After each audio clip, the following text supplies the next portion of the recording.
ফ্যাসি বিরোধী বিপ্লবের অগ্রসেনানী মাহমুদুর রহমানকে প্রফেসর ইউনূসের সরকার জেলে পাঠাইছে।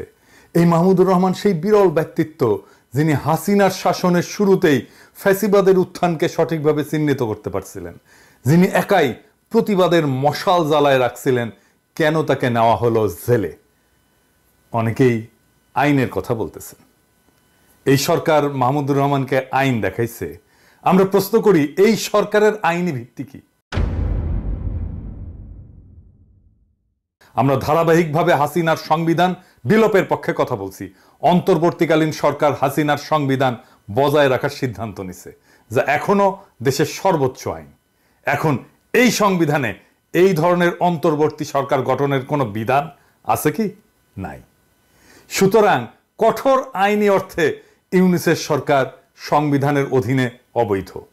এর চেয়েও খারাপ, এই সরকার এমন একটা সরকারকে অপসারণ করে বসানো হয়েছে যা এই সংবিধান অনুসারে গঠিত হয়েছিল। অতএব এই অন্তর্বর্তীকালীন সরকার শুধু অবৈধ না, বরং এই সরকার গঠনে জড়িত প্রত্যেক ব্যক্তি এবং যারা এই সরকারের অংশ হয়েছে তারা সবাই দেশদ্রোহিতার অপরাধ করছে। ঠিক কিনা? আইনে তো তাই বলে। আইনি যদি দেখান তাহলে এইটাও আইন। আপনি আপনার ক্ষেত্রে দেশের সর্বোচ্চ আইন প্রয়োগ করেন নাই, মাহমুদুর রহমানের ক্ষেত্রে কেন আইন প্রয়োগ করতেছেন? এইটার যুক্তি কি? আপনি হয়তো বলবেন যে এই সরকার